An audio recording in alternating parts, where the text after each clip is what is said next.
when I looked at that 1040 and saw that they together made $28,000 and that they had supported me, and here I was being able to attend probably one of the best universities in our state and nation. It was sad, but I saw the struggle. And when I even think that I want to give up, I can't.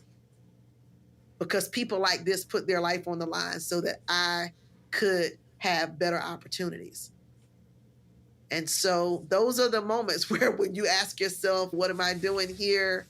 I'm standing on other people's shoulders. And so I don't want to squander the opportunities that people gave me. Please take 2 seconds to click the follow or subscribe button on your podcast player. You can set it once and forget tracking down each weekly episode. This makes your life easier and signals to the algorithms that the show should be recommended to other listeners. A simple act that can have an outsized positive impact on others. Now, let's get to it.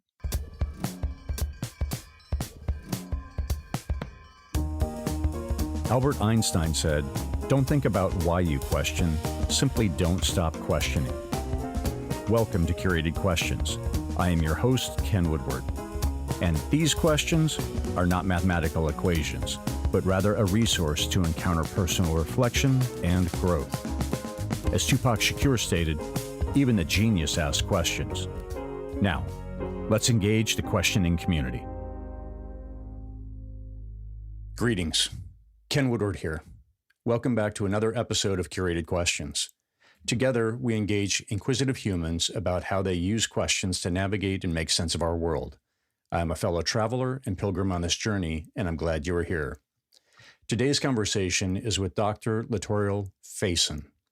Faison is an HBCU and Virginia State University professor, poet, author, independent scholar, and senior military spouse. A graduate of the University of Virginia Tech and Virginia State University, she holds undergraduate and graduate degrees in English and a doctoral degree in education. Faison is chair of the Department of Languages and Literature and assistant professor of English at Virginia State University and has authored over 16 books. Faison's research study, The Miseducation of the Negro, an examination of the Black segregated experience in Southampton County, Virginia, 1950 to 1970, focused on Riverview High School, a segregated Black high school that existed in Cortland, Virginia, and explores the nuances of Black segregated education during the Jim Crow era. Faison's latest work, Nursery Rhymes in Black, was released in June of 2025 and blends tradition, memory, and resistance through a reimagination of familiar childhood rhymes through the lens of Black history and lived experience.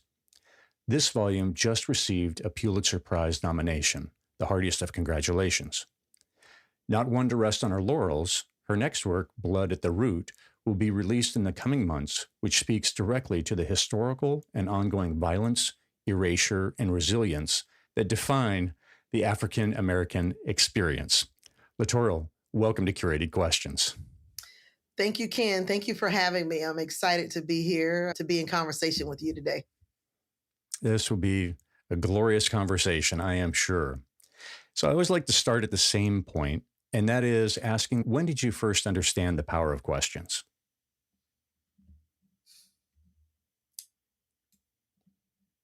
I was raised by my grandparents in a very small southern town. And just in that, being raised by my grandparents, just that I could stop there with the power of questions. Honestly, I have not written that book yet.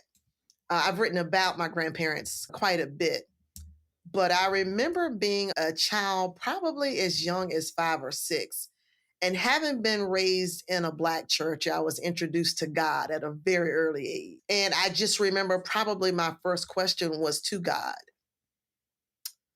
And most of those questions had to do with why I was born in the way that I was and in the circumstances that I was in. And that was being grandparent raised. Many kids who are grandparent raised often think that kids who are parent raised are in a better situation.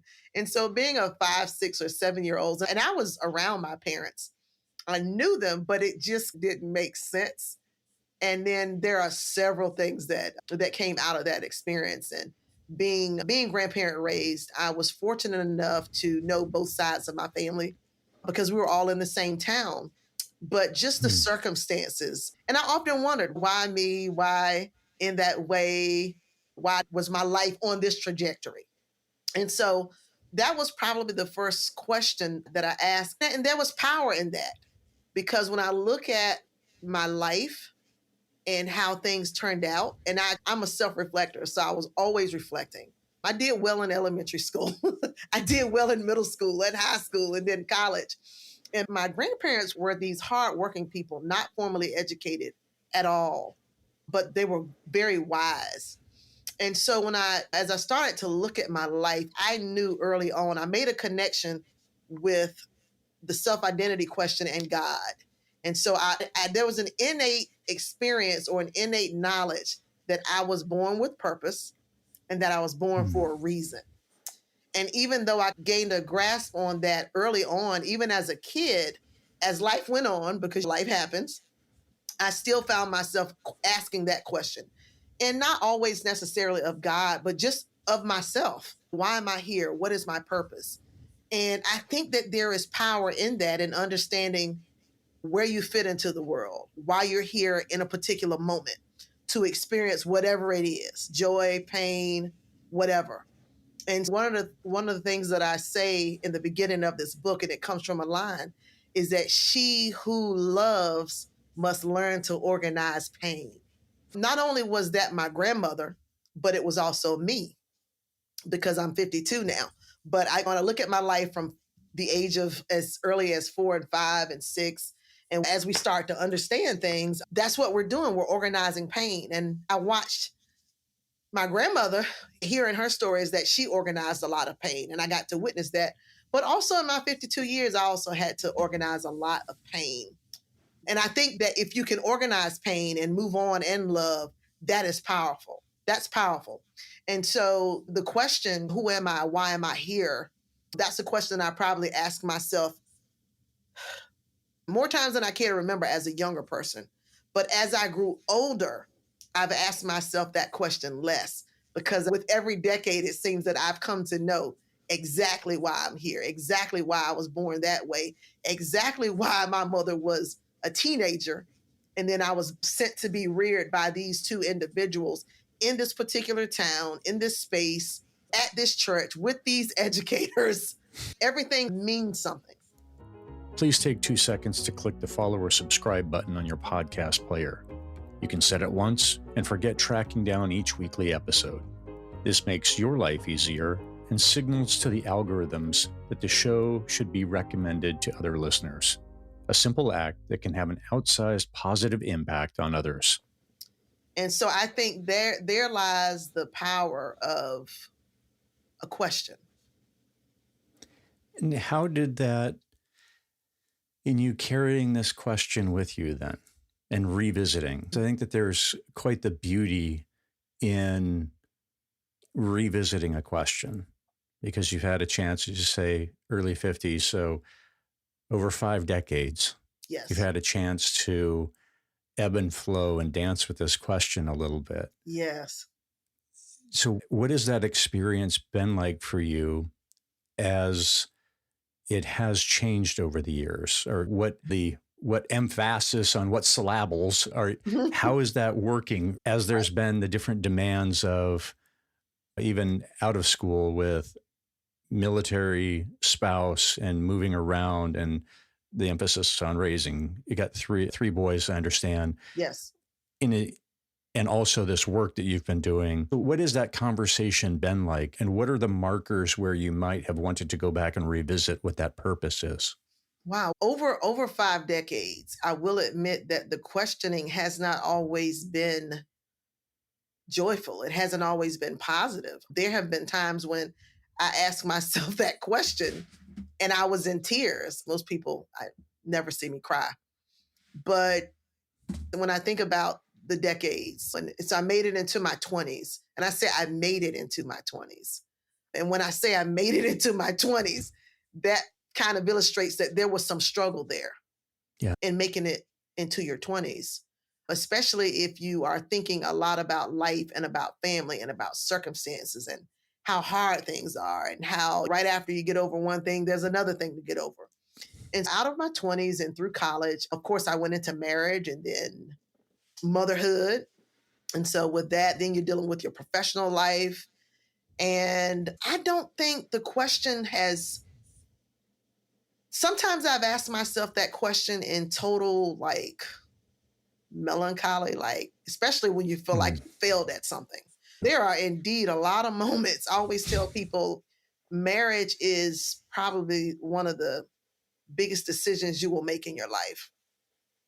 And I have an amazing husband. We've known each other since sixth grade, but even though he's amazing and he thinks I'm amazing, that doesn't make for challenges not to come your way. With us being a military family, he did 3 overseas tours. So there were some times when I was by myself. When he was deployed to war, our older sons were 4 and 5 or 3 and 4. So I was left in Fort Hood, Texas.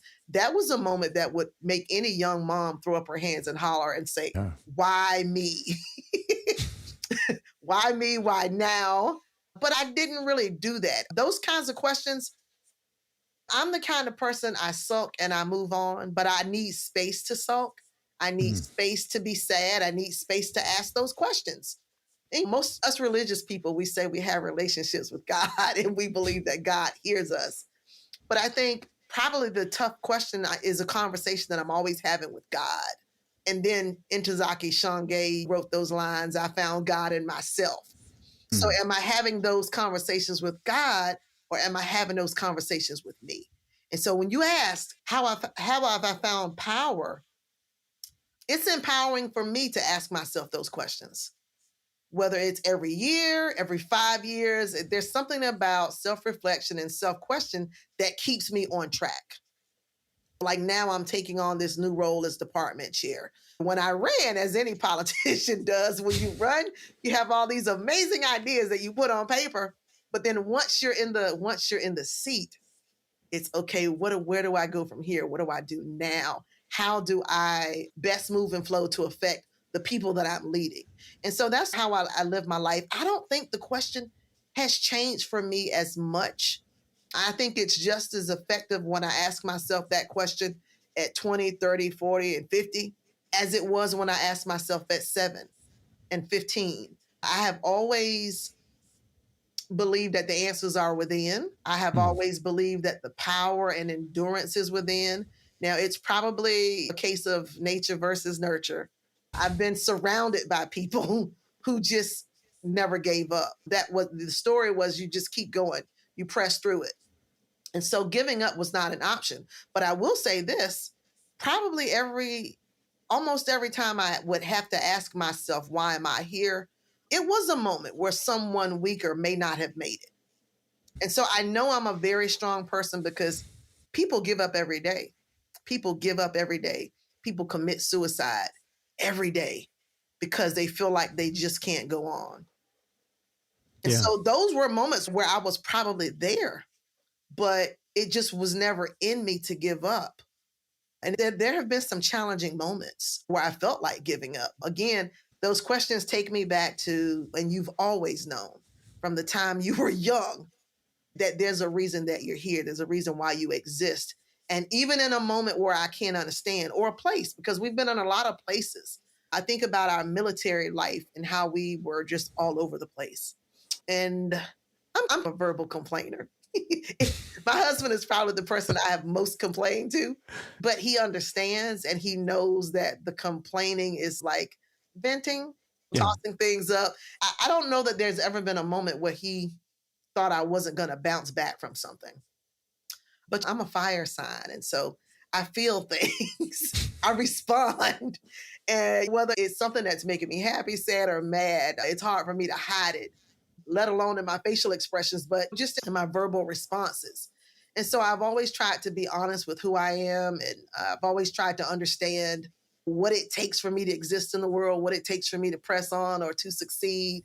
And then being a wife and being a mom and being an educator, I have always taken, even as a kid before I had a husband and a child, I always took leadership seriously. I always took the fact that some other kid somewhere was watching me, perhaps saw me as a role model. I always took that seriously. So it matters to me who I am in the world, what I project, because there's always someone watching. And then when you get married and you have children and you're teaching in all of these spaces, there's always someone watching. Always someone watching. Do you internalize that as a burden?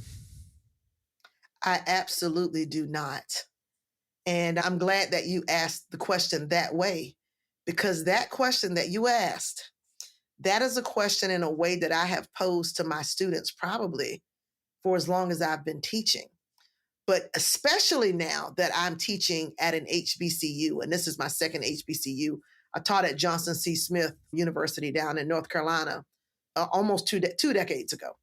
But now in my HBCU classes where I teach and serve and mentor mostly African American students or students who are of African descent, that is a question, speaking of questions, that I ask them almost every semester.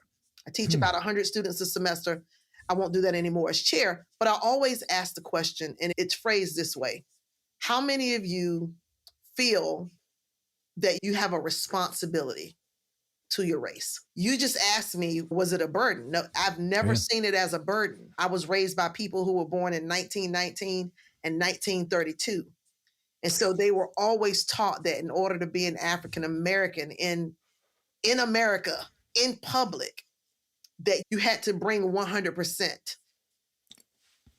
in order to measure up.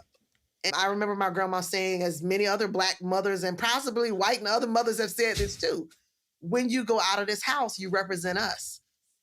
You represent your family outside of this house. And so the way you speak, the way you dress, the way you carry yourself, it matters. And so I never saw it as a burden. I saw it as a responsibility. And I've carried that with me my whole life, no matter where I am. I've been the only Black person in a lot of rooms. And I don't know that it's something that I consciously do, but when I ask students now, do you feel a responsibility to your race? Many African American students say no. I get very few hands raised. And that gives me pause. And it's a double-sided coin because they have the discussion. Students say, I don't feel that I should have to represent an entire race. And I think about the progress that we've made in terms of race in this country. But then I wonder sometimes if they're a bit jaded in thinking that they don't. And once we have the discussion, because I talk about how they often wear paraphernalia with our college name on it. And I say, many of you did not grow up here in Virginia, even where we teach right now. I'm on the south side of Richmond, so it's rural. It's very rural. But we get students who come from all over. And so I say, when you go into Walmart or Target or wherever you are as a student, when people see you with Virginia State University on your shirt and they know you're a student, you're representing Virginia State, whether you like it or not.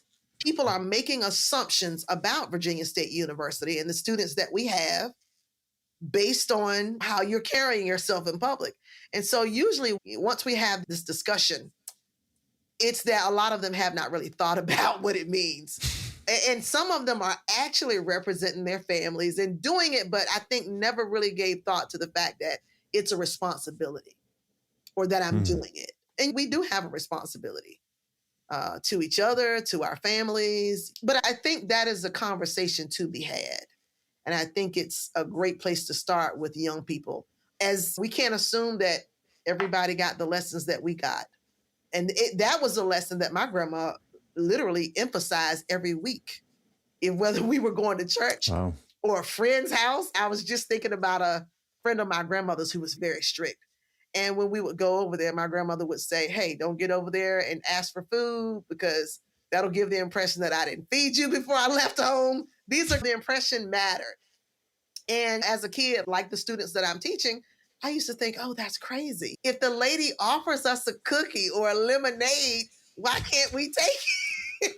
But let me tell you, my grandmother and many Black mothers, they didn't play that. If I said, don't eat anything when we get over there, don't eat anything.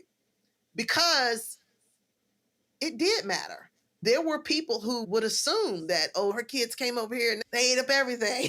It's older people are wiser. They've lived through it. And there's always a reason why they have these little lessons that they try to teach us. But I think what I carried was you represent your family. You represent your race. I grew up in Southampton County and I was born in the early 70s, post-segregation. And the way things looked at my house and the way things looked at my church were different as opposed to the way they looked in the town. And I had to come to grips with these sort of things. I was at school and we were in a mixed environment, but my relationships with my white peers literally ended every Friday at 3:00. You didn't see them on Saturdays or Sundays. You didn't go to their houses. They didn't come to yours. You didn't go to their birthday parties. You didn't go to their churches. And I really thought about that a little bit later. And as I've been writing, reflecting on home and memory, these are the things that you don't. There was an Indian family who ran a motel in Cortland.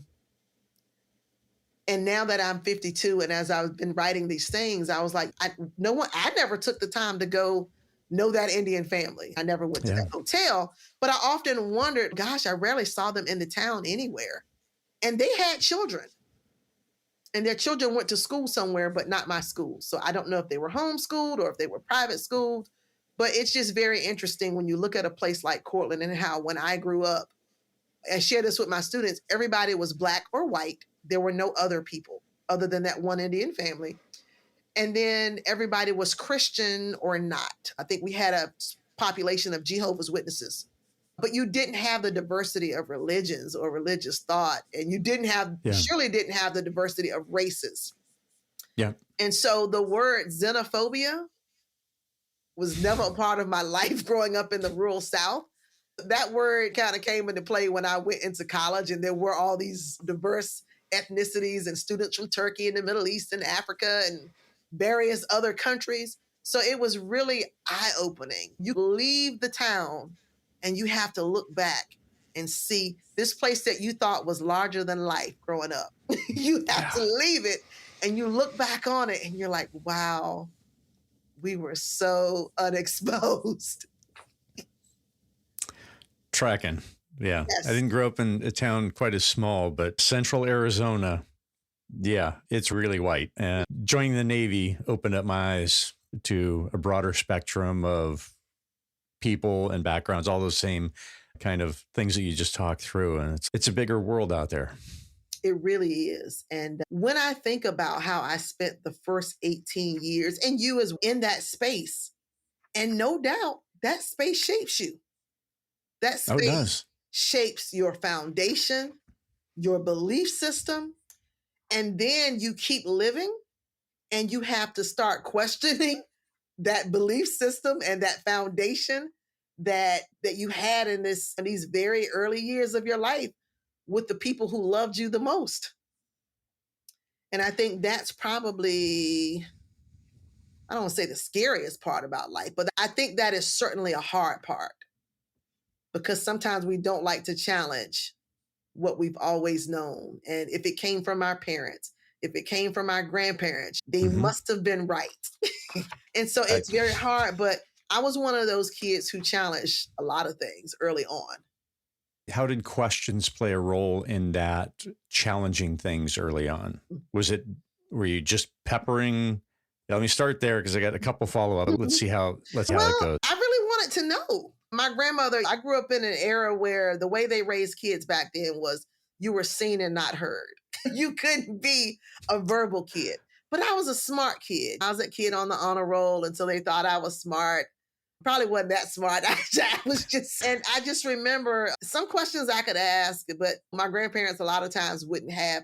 Most of the advice that they gave was in the life that they lived, how they treated people, how hard they worked, their work ethic, how they loved other people, how they helped in the community. My grandparents were foster parents. And not only did they take me in at 2 weeks old, I grew up with foster brothers who had come from all kinds of situations. In fact, one of my foster brothers He transitioned this week. He's younger than me. Wow. And the last time I talked to him, he said, will you write about me one day? And we had never had any conversations like this. His name was Brian, and Brian was just a character growing up, kept us laughing. But when I think back on it, he made me, just thinking of him and him transitioning this week, made me think about home again. So it's like almost everything takes you back to that space. And my grandmother raised a lot of kids. I was one of them who made it. A lot of them didn't make it. And so when we think about these questions, we all came from various circumstances. We had the same, a lot of times people will ask the question, how can you all come out of the same house and kids end up so different? It happens. It does. It really does happen. Everybody's not dealing with the same anything, the same. We just, even if you came from the same parents, you all didn't get the exact same genes. And you can be in a house with the same people getting the same lesson, but it's how much of that you're able to hold and turn into something that projects in your own life. And it's easy to say that. And my husband does remind me all the time. He says, not everybody is as strong as you. When I think about that in terms of how we look at people in the world, I've had people infer that Black people should just get over slavery.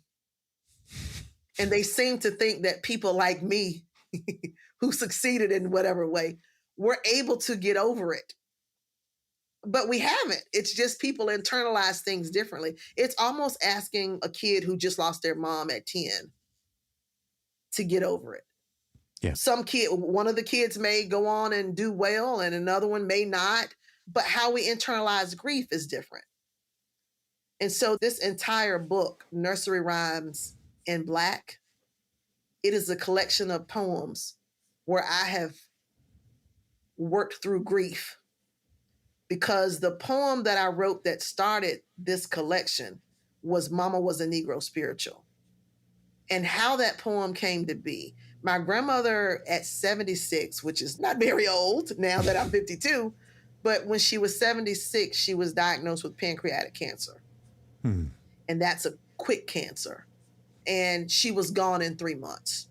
Wow. So when you think of, we find out you have it in June and you're gone in September, that was very tough to deal with. And to lose a parent in that manner, I think you're in shock. But I remember we had this amazing homegoing celebration for her. And I remember taking the podium in the church and everybody thinking I was either going to sing a song or I was definitely going to do a poem. But I couldn't, because there was nothing but numbness. And I didn't want to do any poem. I could have found a poem that somebody else wrote about losing your mother, but I just couldn't do it. And I wanted the poem that I wrote it about my grandmother, because there was so much to her life. I wanted it to be an amazing poem. So I refused to read any poem or even try to write a poem. And so that poem came together, and I finished that poem, I believe, when we were living overseas in South Korea. And it came together as Mama Was a Negro Spiritual, because I felt that's who she was. She was a book that I had read, like a guidebook that I had for my life. And even though she was this person, most everyone in Cortland knew her, Black and white, because that's the kind of person she was. But I wanted whatever poem I wrote about her to be iconic. It had to be big. And so I wrote that poem. And of course, I tore it with what kind of poem it was going to be. Was it going to be a rhyming poem? And it ended up being a prose style poem, but there's meter in it. There's lyric in it. You can hear it. And so I wrote that poem in Korea, started sharing it. The poem won the Tom Howard Poetry Prize. It beat out over 1,500 entries. And so that was really nice confirmation to hear the reviewers and the judges talk about that poem and how strong it was. But that was grief work. Writing that poem was grief work for me, paying tribute to my grandmother, honoring her.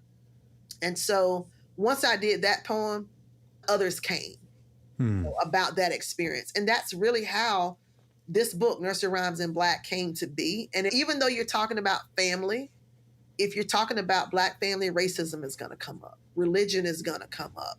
Spirituality is going to come up. Family, how we do family. All sorts of things are going to come up, motherhood. So you get any number of topics and subjects in this book.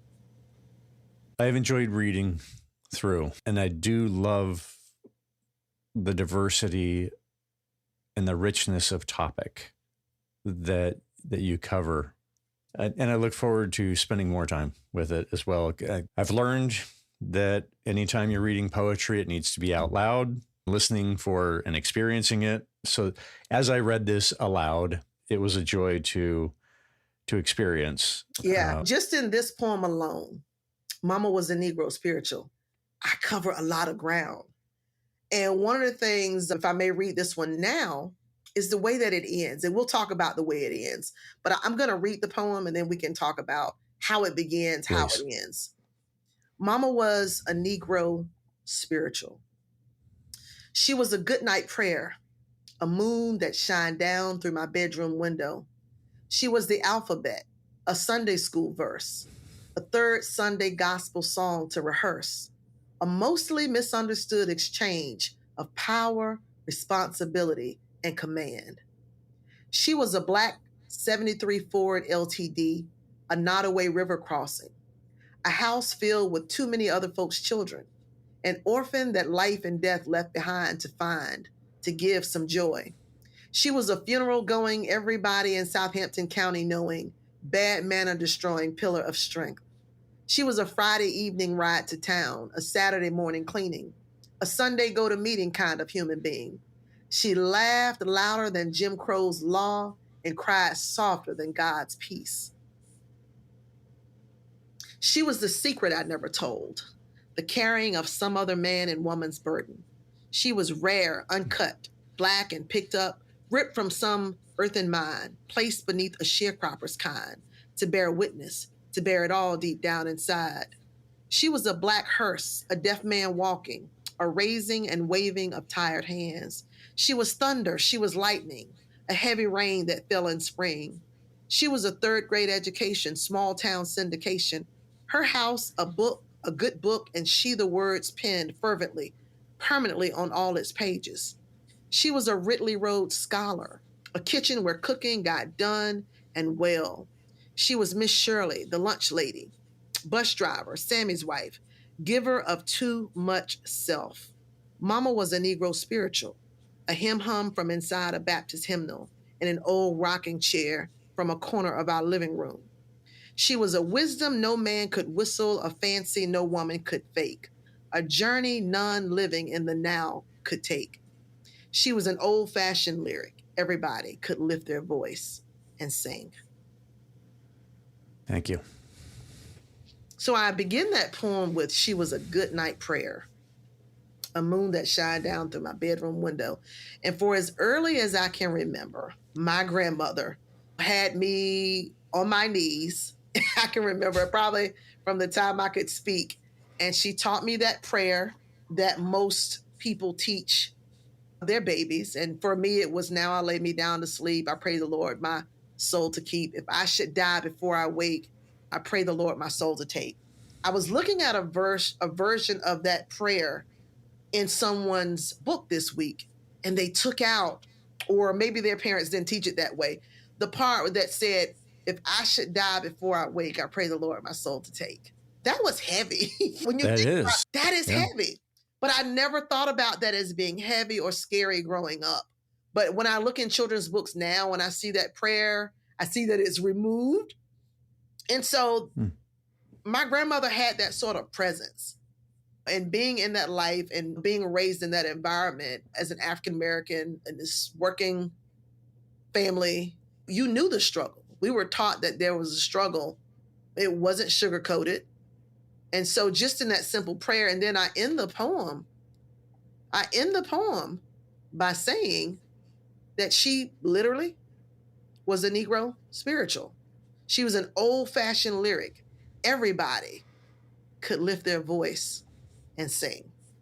And of course, the amazing National Negro Anthem that James Weldon Johnson and his brother wrote, that's important to me.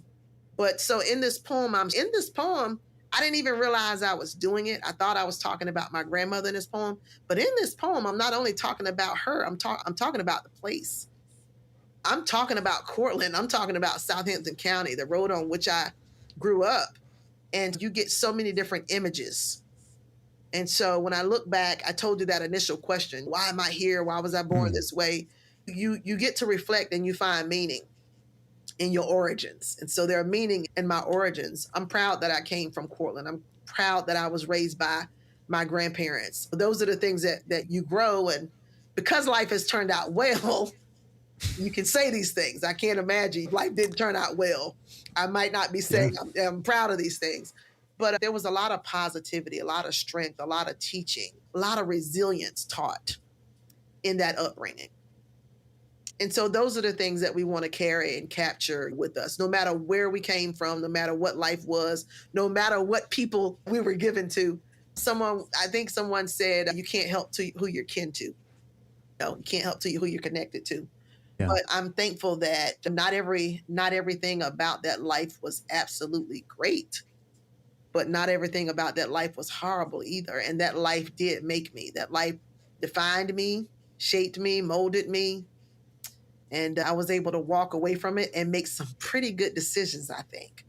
From the decision to who I married, to where I went to college, to where I chose a job, to the type of people that I decided to surround myself with, and how I decided to raise my own children. And so when we think of home in that way, and that wasn't the only experience that shaped me. Of course, being on that college campus for 4 years and that amazing diversity. We talk about the University of Virginia. And if you've been reading the news, you hear what the University of Virginia is going through right now with the resignation of President Ryan, and they're trying to erase DEI in these spaces. Those are the experiences that make us. I met you at Nikki Giovanni's memorial. And I likely would not have met you, Ken, if I had not gone to UVA, ended up at Virginia Tech, met Nikki, influenced by her, and then we meet at her memorial. Think about that for questions. Yeah. That is a beautiful bunch of points connected. That is for sure.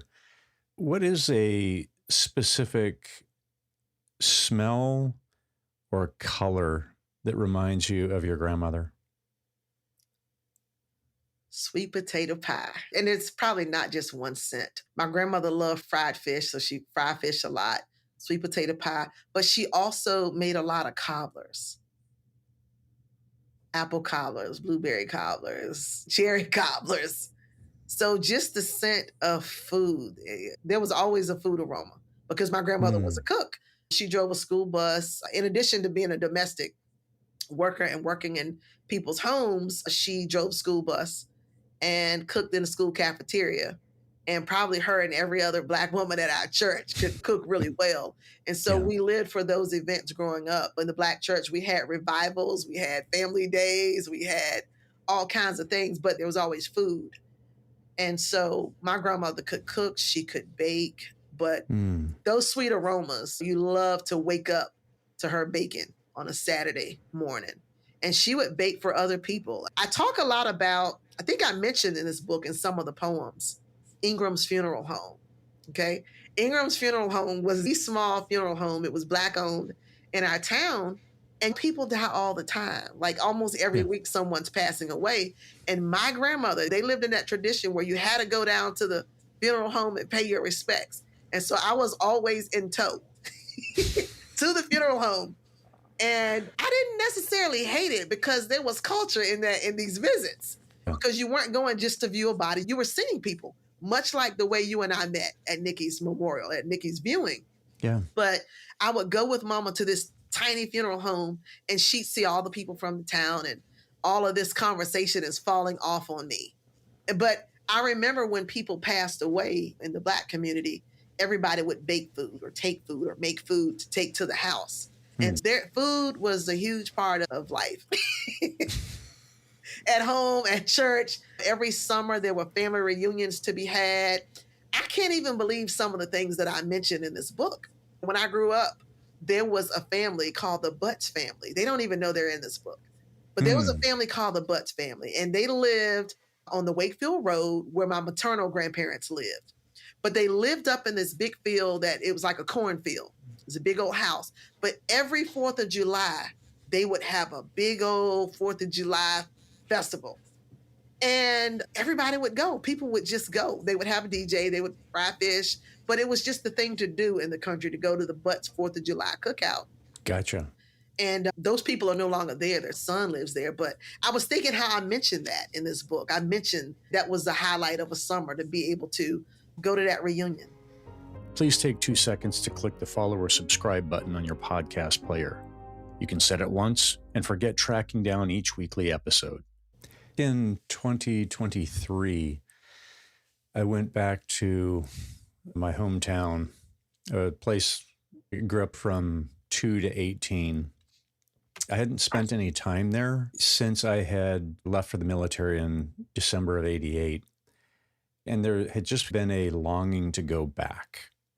So in 2023, I went and spent 3 days. And I wasn't there to see anyone in particular, met up with the father of a good friend of mine. But otherwise, it was going to the places and allowing memories to try to come back.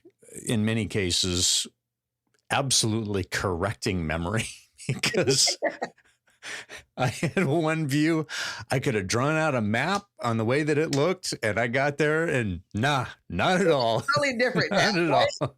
Radically different. The place that I joined the Navy out of, my dad, we were living in basically a cottage, or like a tiny house, because finances were what they were at the time. I have this very vivid memory of this super just rich green oak tree right at the corner of the driveway. And that was the epitome of green in my memories. And I now live in Maryland. I understand what green is, living in Maryland. So I go back. It's a different and I look kind at of green, though, I bet. Yes. So I go back and I'm like, this is like, a marginal oak tree. And it's not really green, not really lush, but that was the calibration of my mind at the time with what green was like. It was remarkable to go back, and I went alone. It was just a time of really being in place and letting whatever memories come. And I did a bunch of things to prepare myself for it.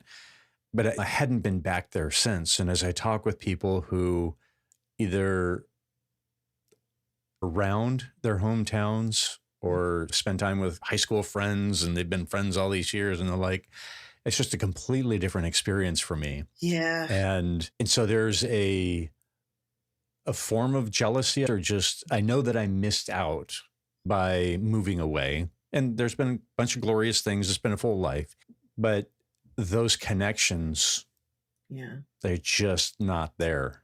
And so it's fun to read a work like this, or to hear some of the stories of what carrying this sense of place forward has done for yourself or others. One of my reviewers said something to the effect of me glorifying or putting my grandmother on a pedestal. And that was probably not an incorrect review, because I don't know, when you lose people, especially if it's a parent or a child, somehow all of the bad things, they fade away. And it's all the wonderful moments float to the top. And so my grandmother was not a book of all wonderful moments. She had her moments. We're all flawed individuals in some way. But I wanted to, when people die, we honor, we pay tribute. We have a celebration of their life. I think I've heard people say, if you don't have anything good to say at a funeral, don't say anything at all. But there were so many, you hear people talk about scales and weighing the good with the bad. And I think writing poems about people and places, because I could totally look back on Cortland as some racist place. Most people who are from the city have no desire to live in the South. I went to school with a lot of my roommates were from the North. They were from Maryland or DC. And I used to have no desire to venture into Mississippi, because everything we heard about Mississippi, Alabama, the Deep South was not good for African Americans. But I have some great friends who live and came from those states, and they love to go home. And people may have thought that way about Cortland. Probably one of the only reasons my husband and I are not living in Southampton County today is because we like to be near really good hospitals. That is a nice it's perk. a rural town. We did not go back home because we didn't like home. Of course, when you go home, there are a lot of positives to living in the country. We're just an hour away from Cortland right now. I can go to Cortland anytime I feel like it. But I guess the idea is that once you step back and you look at the place, even though a lot of horrible things happen in Cortland and Southampton County, even I'm talking about in history and how that history trickles down. You take something like slavery and the Nat Turner slave revolt and people's notions of that and people's notions of race. My cousin was the first Black sheriff in the town. He's sheriff now. That just happened in the last couple of years. So when you think about these small towns and how race is set up, I think racism is a reason to not want to live in a place. It is. I think it's a good reason because a lot of times you don't want your children to experience the life that you experienced. But I was thinking about what you said in terms of, you said you feel like you missed out because you didn't have those connections. My husband and I had those connections, but when I look at the lives of our 3 sons, how we moved 8 times, how they went to 2 different high schools, they never really got to finish high school with the people they started kindergarten with, like us. I've actually had these conversations with them about if they thought they missed out on something, but their response is, maybe it's because they're these new millennials, Gen Z types, but their response was that they think the experience made them more resilient and more adaptable. Yeah. I think that applies to us as well. You served in the Navy and we moved with the Army. It definitely makes you a little bit more adaptable because we had to be, whether you wanted to or not. When it was time for PCS or move, you had to move. And the funny thing about it is my husband retired in 2023 and I like the military moving. I got used to moving every 2 to 3 years. The longest we stayed in a place was 6 years. And that was here about 10 years ago. We did a couple different assignments because my grandmother was dying. And so we took another assignment. But once we retired, I was like, I'm ready to move again. So some of us like it. Some of us like that moving about, meeting new people. They become old people and then you're ready to move again and meet other new people. And so I don't know that I've learned to not feel like I missed something. Remember I talked about complaining and venting. One of the things that my husband would hear me say a lot is, I've been following you around in the military for 20 years. I've not had a chance to really do what I want to do. And I'm sure many military spouses do that and maybe kids. And I never imagined that at the end of his retirement that I would get to do what I wanted to do. I've been at Virginia State for 8 years and I'm kind of working in the flow of things the way I've always wanted to. And again, there's that question that leads us back to that question of power. When we came back here, I had been teaching 20 years with a master's degree and I taught everywhere the military sent us. And I had started a PhD program in 2009, but he got sent to Korea. And I was like, there's no way I'm finishing a PhD program with 3 children by myself. So I got out of the program and then I just gave up on that. But we came back here and I ended back in a doctoral program at Virginia State University. And there were moments when I wanted to give up because I was working on that degree, full-time faculty member. I had a family, I had children, and it was tough. And it ended during COVID. And so, but again, there's that voice. You want it to do, this is something you really want to do, stick it through, finish it. It'll pay off when you really don't know if it's going to pay off. Education is so expensive now, but it did pay off. And so that has been the story of my life. You're at this crossroads. What decision do I make? Which way do I go? And I think I've always been led innately to make the right decision. And I've always been surrounded by people who give me good advice. I listen to people who give me good advice. And that's been a lot of people. Those people show up in this book. And so in the dedication, I dedicate the book to my grandparents and all of my grandparents but not just my grandparents, my husband's family as well, because I've known my husband since the 6th grade. We started dating when I was a 10th grader. So Wow. we just celebrated our 30th wedding anniversary on the 29th of July. Oh, We dated for congratulations. 7 years. So we've been together 37 years, longer than than we're in our 50s. So we've been married and we've been together like longer. And so his family has been my family and my family has been his family. But I'm paying homage to all these people. So even though there's the feeling of his grandparents and his family in this book, we have our own individual stories, but we come from the same place. And I think that's probably what's helped us to stay together so long. The foundation was the same. It was similar. Our parents are different, but we are the sum total of all these people in this place, Cortland. And so it's very special to us, Southampton County, even though it has its history and it has its issues like everywhere else. But it's a special place because we know that our roots are there, and that question why, we were born into these families in that time for a particular reason. And I think my husband posted on our anniversary a stanza from an unknown poem, but it talked about how God brought two people together with our differences, our talents, all the different things that we do, but yet we came together and we successfully not only exist, but we support each other. And so when that question, do you feel responsible? Do you feel responsible to your race? I feel responsible not just to my race, but also to humanity, to mankind. And so for our anniversaries, people always say, oh, you guys are a power couple, or you're such a great couple. We take pride in who we are as married people. And we try to set an example even in our marriage that people are watching. It goes back to people are watching. Not only are our sons watching how we do marriage, but other people are watching. I love marriage, and I know it doesn't always work out for everybody. I wish it could. Because I think particularly in the Black community, I think that what happens with families in the Black communities, it hurts us. It hurts us. We have we had a lot of fathers who were incarcerated. We have mothers incarcerated. And so when I teach my college students, I left Southampton County and I went to UVA, which is a predominantly white university. Here I was, this young, poor African-American girl who was there. And I was surrounded by kids who were from all different backgrounds, all different socioeconomic statuses.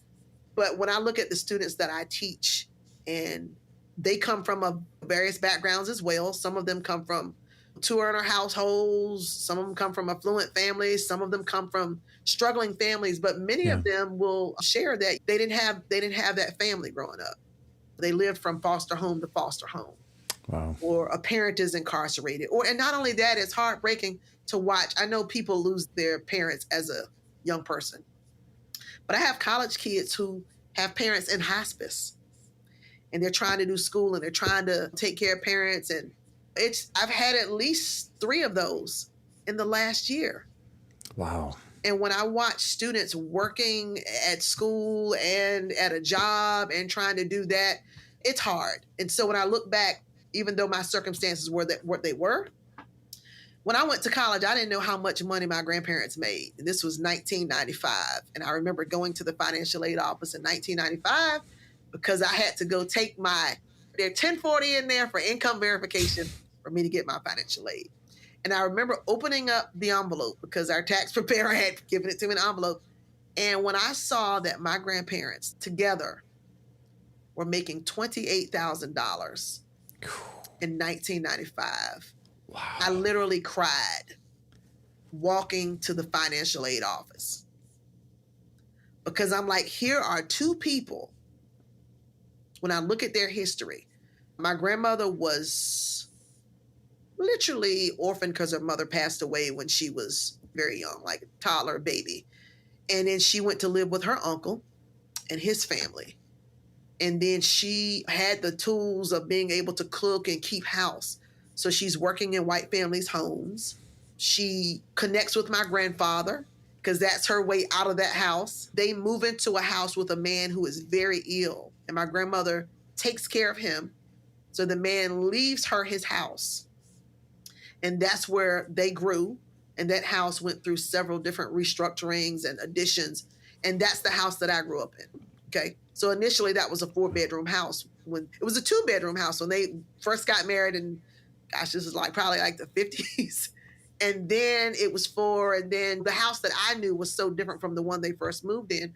But when I looked at that 1040 and saw that they together made $28,000 and that they had supported me, and here I was being able to attend probably one of the best universities in our state and nation. It was sad, but I saw the struggle. And when I even think that I want to give up, I can't. Because people like this put their life on the line so that I could have better opportunities. And so those are the moments where when you ask yourself, what am I doing here? I'm standing on other people's shoulders. And so I don't want to squander the opportunities that people gave me. It seems that what you're highlighting, and we've touched on it multiple times here, is just the importance of memory and embracing whatever that memory is, all of it. Yeah. I think I say in one of the poems, I don't ever want to forget. I don't ever want to forget the blessing that they were to me. And the poem goes on to say other things, but I don't want to ever forget that, because I think that when you say memory, I think that in forgetting these people, I feel like there's some dishonor in that. To forget the bridge that you came over on.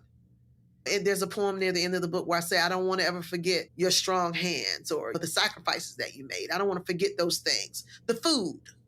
And thinking about religion, there's a short haiku in the book. It's titled Sundays. And it reads, Sundays stayed holy, singing, cooking, worshiping God in those black hands.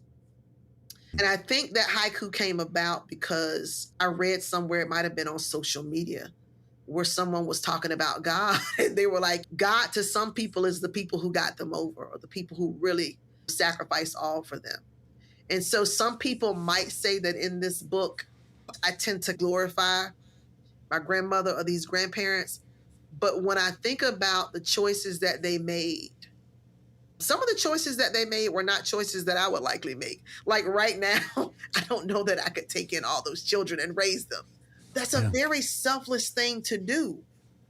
And so I think sometimes we take for granted the wonderful things about people and the everyday things that they do. I remember saying at my grandmother's funeral, raise your own kids, because Shirley Williams has left the building, because my grandma would literally take anybody's kid in and help them. But that's not my ministry. That's not my calling. But that was certainly hers. There was some strength and power in who she was and who they were. My grandfather, I don't talk about him a lot in the book, but he taught me so much. My grandfather was a contractor.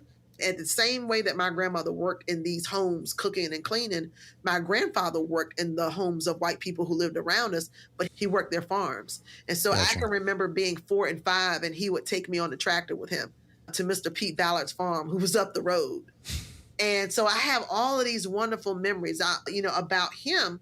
And a lot of the things that I know and can do, I wear a lot of hats. I can fix a lot of things. And I'm pretty much a self-sustaining Black woman. But a lot of what I learned from my grandfather, just watching him, because he allowed me to be around. He allowed me to be in the garden. When I was very little, he allowed me to drop seeds in the holes when we were planting. So I have all of those wonderful memories of growing up. And those are rich memories, because a lot of people don't have those.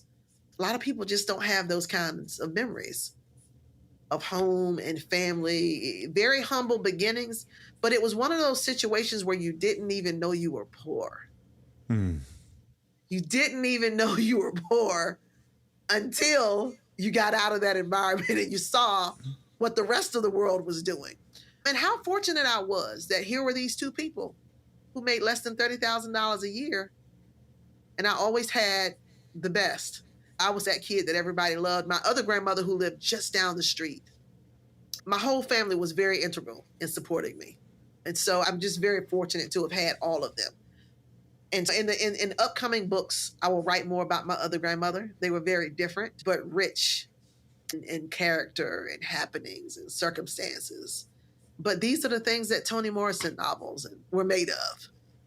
And so in these poems, there's also that idea that we all have a story to tell, and we should find ways to tell it, whether it's art, poetry, novels, whatever it is. Tell those stories, pay tribute to those people.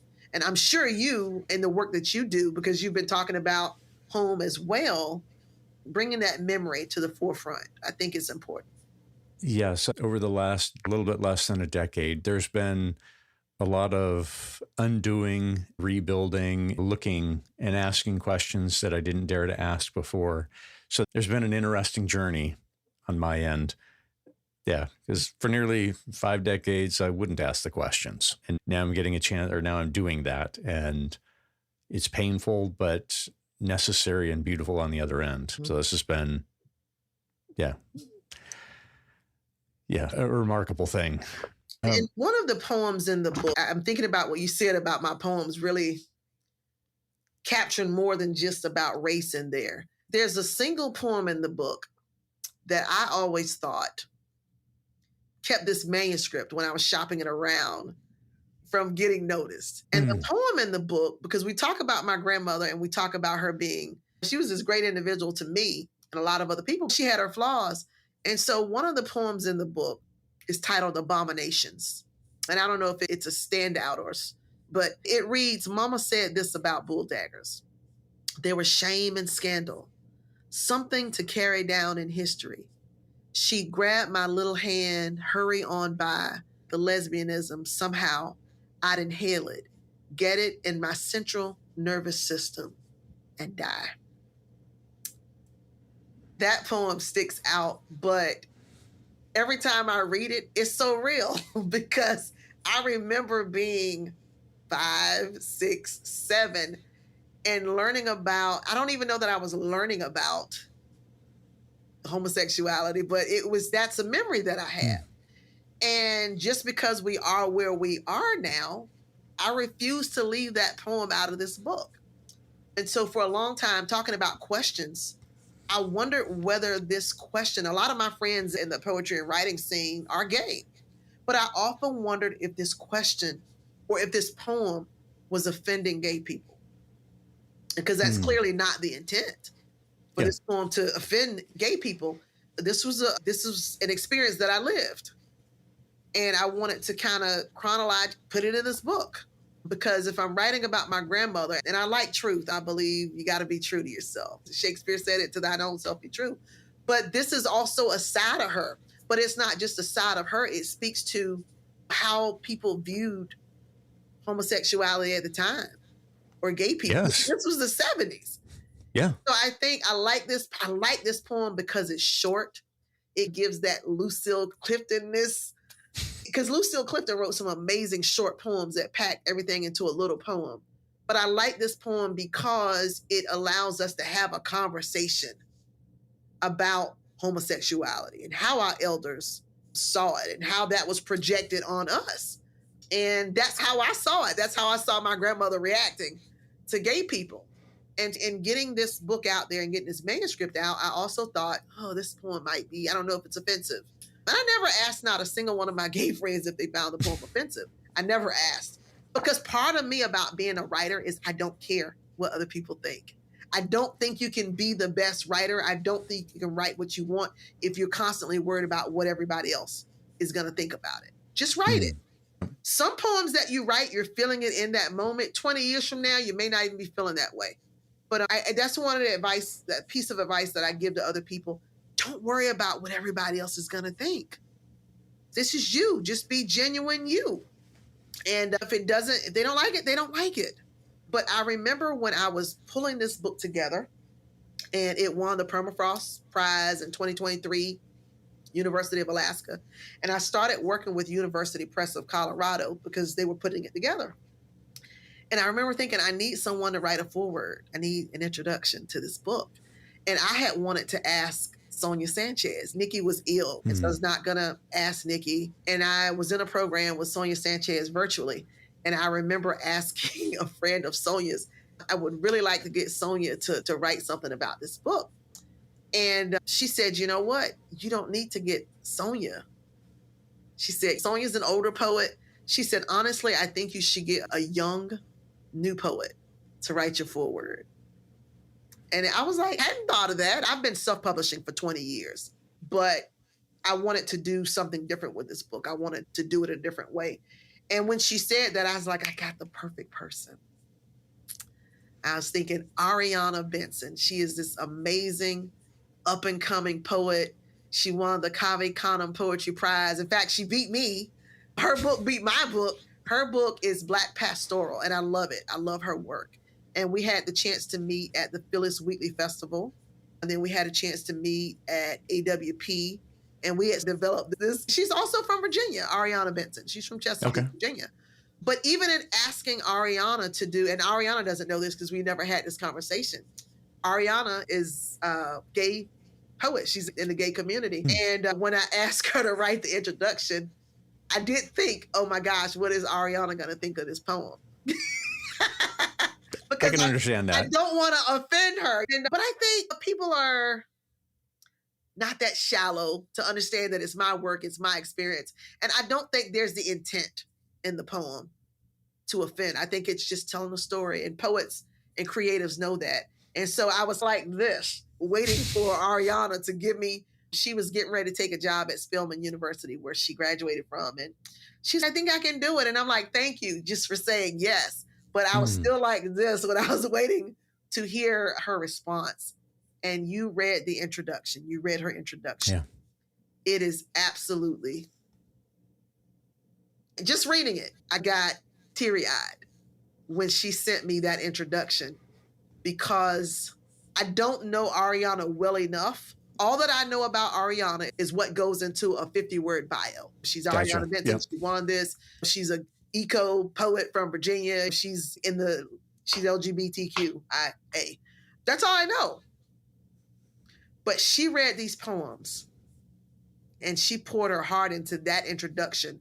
But more so, it resonated. I remember when she gave it back to me, she said, I cannot wait for my mother to read these poems. And so that is the response that I've been getting. I've been hearing from people that they're reading it, they're rereading it to try to understand some of the things. Most of the people that I know have similar upbringings, but I just woke up this morning and Lauren Aline, who is the director of Fierce Flower now at JMU, and she had a picture. She's like, I got the book. So I'm excited all the time when people get it and they're reading it and they're talking about the poems. And so thank you for getting it and reading it in such a short time. Absolutely.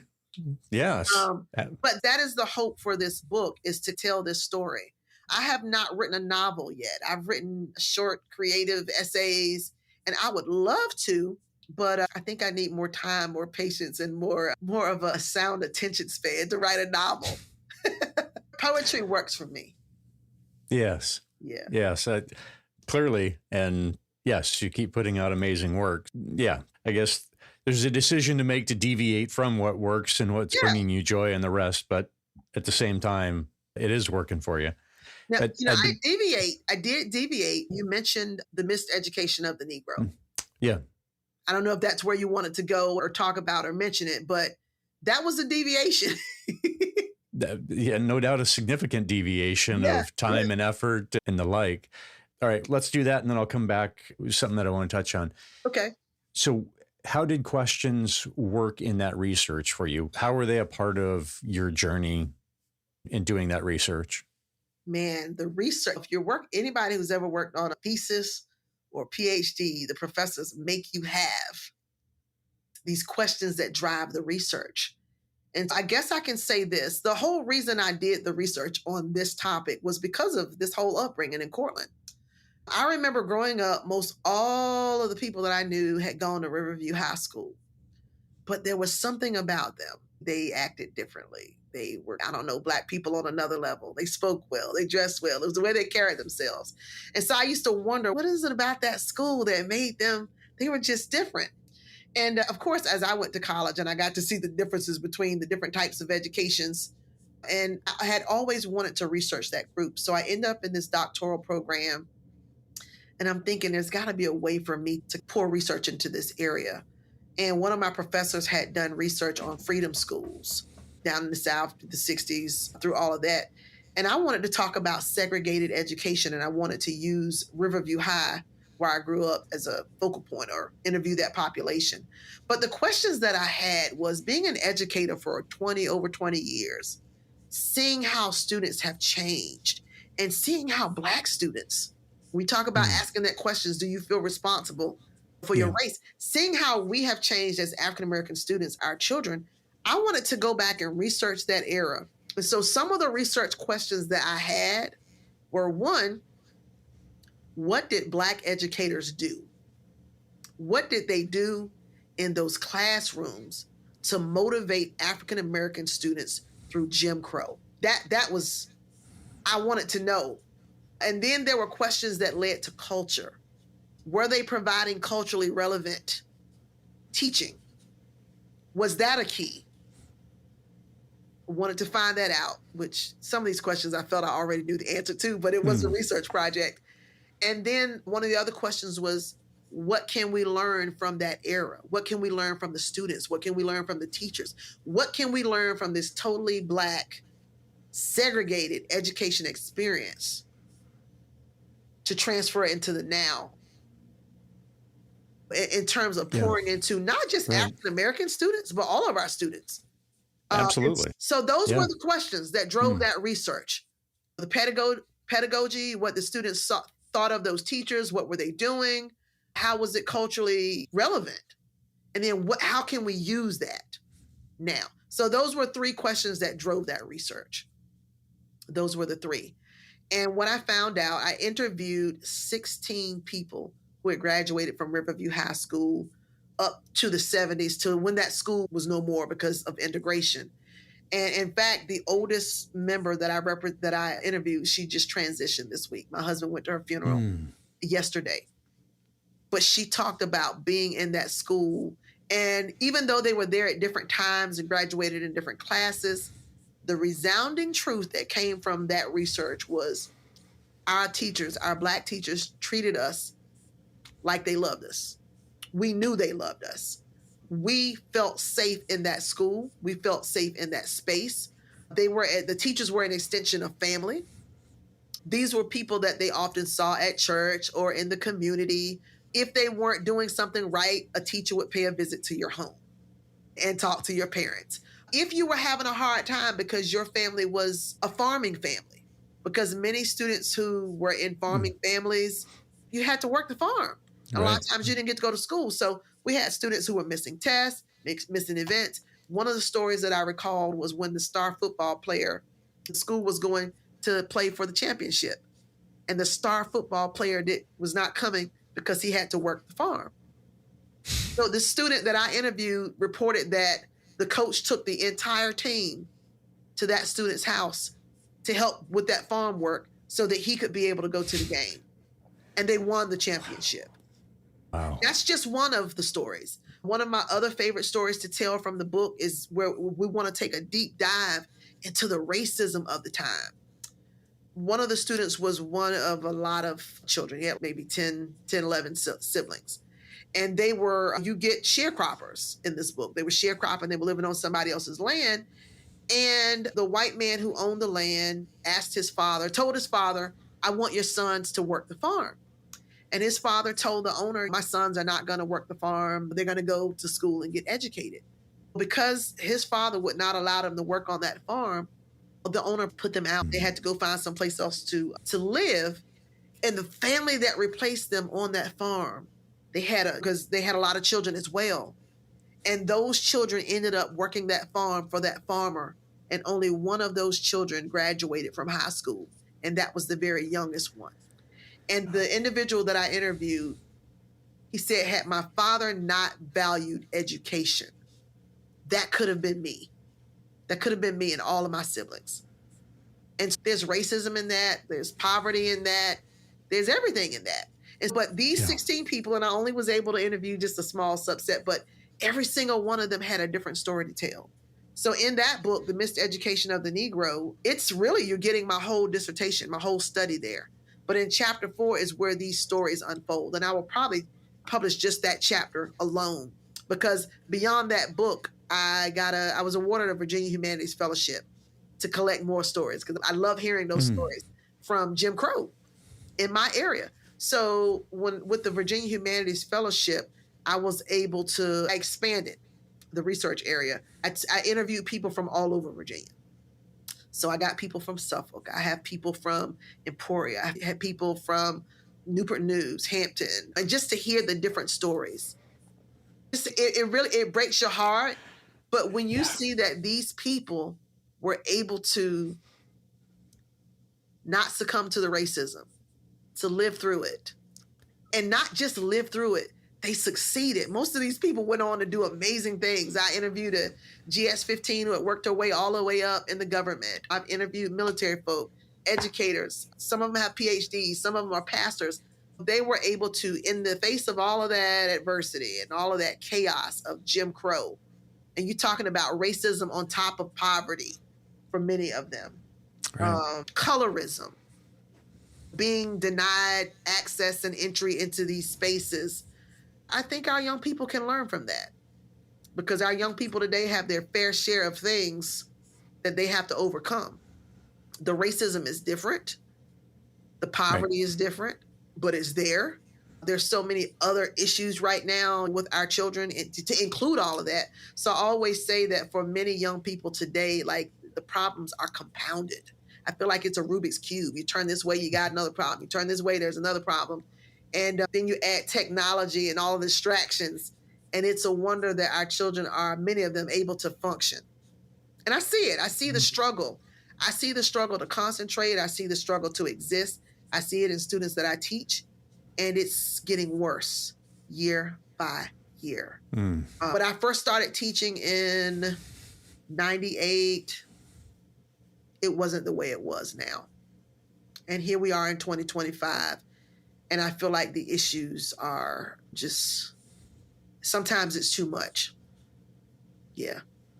But if we look at history, and if we need a reason or a story that helps us through it. My grandparents were not formally educated. They didn't go to college. But I always look to other people in the community as role models in different ways. And so I followed those. And so I like being able to share these stories, whether it's in poems or the research, because what it tells the students is you're not the first to go through this. And hopefully it gives them some hope and inspiration to push and press on. Because we talk about pushing and pressing on from those hard questions. Yeah. Many of today's kids don't have the resilience. Depression and anxiety, it's taken them over. Suicide is taking them over. And we've got to find ways to make them stronger, to make them more resilient. It would be great to not have things happen, but things have been happening in life since the beginning of time. And they are compounded now, but we've got to find a way to make our young people a little bit more resilient. And I think knowing history, not just your own, but just knowing history and how you fit into that. So here was little bitty me, born in Southampton County, and that was my world. Cortland was my world. Yeah. And then Virginia became my world the more I grew. I was thinking about 1991. I was coming out of high school. I was that kid who was involved in everything. Wavy TV 10 selected me as the Young Achiever of the Year for all of Hampton Roads. And so that was mind-blowing for me, to be this little girl who came out of this little town, and then that happened. Then I go to UVA, and then I go to Tech, and then I'm a military spouse, and I'm writing books on my own for 20 years. And everywhere we've been, I've shared my work. I've gone into schools. I've done poetry readings. I've done writing workshops. I do a lot of public speaking in churches and schools. Anywhere people invite me, I go. And so I always tell people, if I made it, so can you. That's a beautiful encouragement. Yeah, I'm very aware right now of a lot of the class things that are driving just on the socioeconomic front, and with some recent trips and funerals and things like that. I'm just so aware. And even I did a drive back from Connecticut today, back to the DC area. And even in stopping in some of the towns just to get coffee or get a bite to eat, and just seeing what's happening and just witnessing others, not seeking to judge, but just to witness Right. and seeing struggles that are happening, just very aware of this and wanting to be able to encourage folks. And it's like human thriving. That's where we need to be going after. All of this other stuff is just, it's a tragedy. It's a waste. Yeah. This is demanding work. And I know that you do it. I know that you do it. I knew that right away when I met you, that you're into this work. And so I love meeting people who are into this kind of work. And I've taught all over. I've taught in Texas. I've taught in North Carolina. I've taught in North Chicago. But now that I have a responsibility as a Black person and I'm whatever, but now that I'm in this HBCU space where most of my students are of color, I also feel the responsibility to help them understand, because one of the things that I learned growing up in the Black community is sometimes we focus on our own problems because our problems are many. But I try to teach also that the problems that we experience are beyond the Black community. There's other people who experience these issues too. And so we do have a small number of students who are not Black at Virginia State University. And many of those students that we serve, they have the same problems. I remember teaching at another small university, and there were a lot of African American students. And it had one white female. And she said, I just want you guys to know that I've had all the same problems that you all have had. She was like, poor, the drug, it's just a myriad of things. And I think that is also important for us to know and understand, because sometimes life will have you thinking it's just you. It's something about that bird's eye view. You can't see the rest of the world if you're just in your own space. Like I teach students I have students sometimes that come from New York and they live in these areas, and they'll say, Dr. Faison, I could go without seeing a white person like for months based on where they live. And I think about where I grew up. We were mixed. You might as well say it was the same experience. We were mixed at school, but we weren't mixed anyplace else.